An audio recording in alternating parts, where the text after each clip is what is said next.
Bonne nouvelle pour la rentrée académique 2022-2023, l'École supérieure d'administration, d'économie, de journalisme et des métiers de l'audiovisuel ESAE vous ouvre les portes de ses différents sites. À Gbedjomende, à Bomé-Calavi, à Kpakpa et même à Parakou, l'université ESAE vous offre des bons d'études et des demi-bourses dans toutes ses filières en licence 1, 2 et 3. Et pour les 100 premières inscriptions en master 1 et 2, bénéficiez des demi-bourses. Nouveau bachelier, vous avez au moins la mention assez bien. Inscrivez-vous vite à ESAE et bénéficiez d'un bon de 50 000 francs CFA. Étudiants, étudiantes et nouveaux bacheliers, payez 200 000 francs CFA en sciences de gestion, sciences économiques, sciences juridiques et en administration des affaires en licence 1, 2 et 3 et 500 000 francs CFA en master 1 et 2, 250 000 francs CFA en administration générale, administration des finances, journalisme et métiers de l'audiovisuel en licence 1, 2 et 3 et 600 000 francs CFA en master 1 et 2. Alors, inscrivez-vous vite et profitez des offres exceptionnelles mais également d'un enseignement de qualité à l'université d'excellence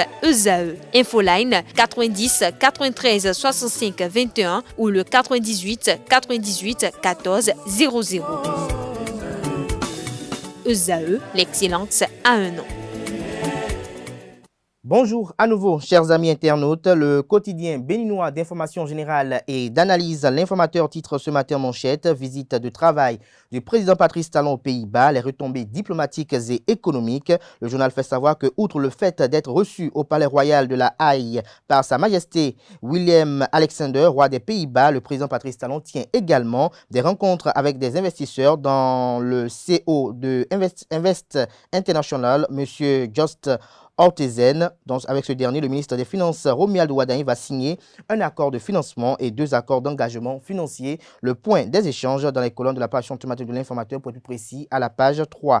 Toujours à la une de l'informateur de ce matin, commune de Candy, le maire et son adjoint bientôt destitués. La force courie pour un Bénin émergent FCBE leur a retiré sa confiance, nous apprend le journal ce matin. Culture, musique, tout sur la carrière de Folo Gozo dans les colonnes de la page thématique de l'informateur, dont l'oreille droite de la une de ce matin, comme à chaque parution, vous invite à découvrir dans les colonnes de sa parution le journal École, produit par les étudiants en formation de journalisme à l'École supérieure d'administration, d'économie, de journalisme et des métiers de l'audiovisuel ESAE. Le quotidien national d'information propose ce matin en manchette, Assemblée nationale, la Cour spéciale des affaires foncières créée. Des détails sur cette législation à la page 3. Toujours à la une du quotidien de service public ce matin, exécution du budget 2022, 808,7 milliards de francs CFA mobilisés au premier semestre. Des détails sur le dit budget à la page 5 de la livraison de ce matin du quotidien de service public. Législative de 2023, les institutions et ministères édifiés, le gouvernement pour un scrutin exemplaire. Le matinal à présent. Visite de travail du président Patrice Talon aux Pays-Bas, déjà des retombées pour le Bénin, 3 accords financiers signés, la formation technique et professionnelle au cœur des échanges, une série de rencontres pour renforcer l'axe Cotonou-Amsterdam, des détails sur les 10 échanges à la page 2 de la page ce matin de Le Matinal qui propose également comme titre ce matin à la une, pour être plus précis en deuxième de titre, 3e session extraordinaire de l'Assemblée nationale, 5 lois votées hier. Toujours à la une de Le Matinal de ce matin, séance de travail dans le cadre des élections législatives de 2023, ce que la Commission électorale nationale autonome Sénat, les ministères et les institutions se sont dit, c'est à retrouver à la page 11. Matin libre à présent, SIM virtuel au Bénin, ISIM, la nouvelle innovation de Move Africa. L'article édifiant est à retrouver à la page 12.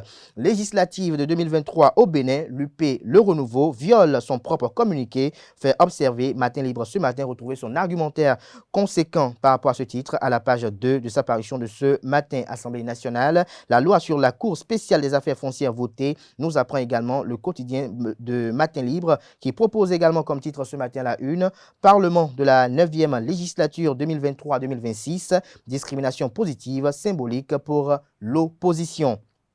Info Matin, ce matin, la une célébration de la 37e journée mondiale de l'habitat. Plusieurs structures d'État du secteur sous les feux de la rampe à travers une opération porte ouverte. Le Béninois libéré communique ce matin en manchette. État inquiétant de l'ouvrage de franchissement du fleuve Gbanlin à Ouessé. Le cri de cœur de l'honorable Edmond Agua au ministre de Patrice Talon est à retrouver dans les colonnes de la page ce matin du journal qui propose également comme titre ce matin à la une législative de 2023, 16e circonscription électorale et la 6e dans le Bénin, Herman Atindeou et Smith Ayadogun, deux valeurs sûres pour lutter le renouveau. Il s'agit bel et bien de Judicaël Ayadogun. Nous passons à présent au journal Libération qui titre ce matin en manchette Diplomatie, Patrice Talon vend les atouts du Bénin aux Pays-Bas. Toujours à la une du journal Libération de ce matin, législative de janvier 2023, la Commission électorale nationale autonome Sénat échange avec les partis politiques l'enregistrement des déclarations de candidature prévues du 28 octobre au 2 novembre prochain. Nord-Sud quotidien en manchette ce matin, législative de 2023, une plateforme web pour la déclaration des candidatures envisagées. Toujours à la une du même quotidien ce matin, Patrice Talon aux Pays-Bas, des accords de coopération signés. Le journal Nord-Bénin propose ce matin en manchette atelier sur la digitalisation des collectivités locales, la machine du numérique élargit ses tentacules. Le grand regard en manchette hébergeant des partis fantômes, le renouveau et le bloc républicain au cœur des marchés de dupes, s'interroge le confrère. Le Canard fait savoir que lundi 3 octobre dernier, la Commission électorale nationale autonome Sénat a initié une rencontre avec tous les partis politiques légalement constitués au Bénin. À cette rencontre, tous les partis ont répondu présents afin d'être au parfum du calendrier du processus électoral en cours au Bénin. Chose surprenante, même les partis qui sont censés ne plus exister sur l'échiquier politique pour avoir décidé de fusionner avec l'un des deux grands blocs de la mouvance présidentielle étaient de la partie, ce qui laisse entrevoir le marché de dupes que l'Union progressiste, le Renouveau et le bloc républicain sont en train de conclure depuis quelque temps avec une kyrielle de formation politique. Toujours à la une du même journal ce matin, crise au sein de CCCR d'Agbediga est un os dans la gorge d'ici Pasteur Alopo, de retrouver son argumentaire dans les colonnes de la page ce matin du journal, pour être plus précis à la page 11. Modification du code de procédure pénale, Patrice Talon obtient la clé de libération de Ricky Amadougou et de Joël Frédéric Aïvo.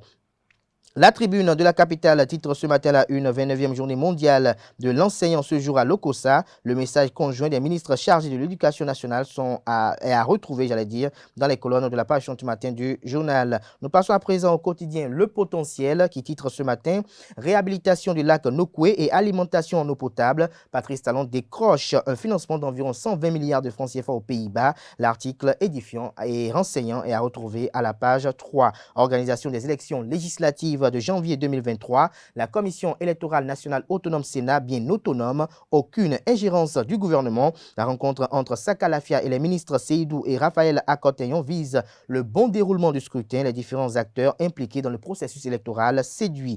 Toujours à la une du même journal ce matin, engagement et militantisme des jeunes, Herman Atindeou et Smith Judicaël Ayadogun, des boussoles pour lutter le renouveau. Toujours à la une du même journal ce matin, ouverture d'une école de métier de l'aviation au Bénin, l'ANAC signe un partenariat avec l'aéroport de Schreckbrock et la MRC. Nous passons à présent au journal Les 4 vérités.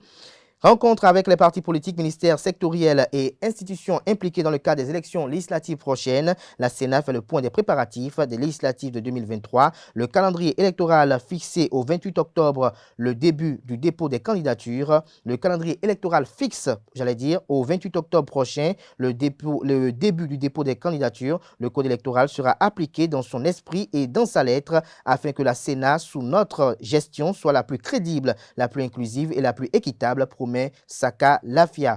Le journal L'autre vision à la une ce matin échange entre la Sénat et les institutions impliquées dans l'organisation des élections législatives de janvier prochain. Les parties prenantes fixées sur leur rôle et les responsabilités, la crédibilité, la transparence et l'inclusivité des élections. Un souci constant du président de la Sénat, Saka Lafia. Le quotidien Décryptage Info titre ce matin en deuxième de titre à la une. 3e session extraordinaire 2022 de l'Assemblée nationale. Vote de la loi sur la Cour spéciale des affaires foncières et 4 autres projets.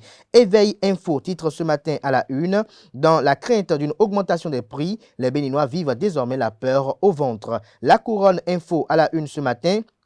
Suspension des peines de prison au Bénin, les députés donnent carte blanche au chef de l'État. Enfin, une lueur d'espoir pour Ricky Amadougou et Joël Frédéric Aïvo. Ce sera tout pour la présentation de quelques titres parus ce jour dans la presse locale.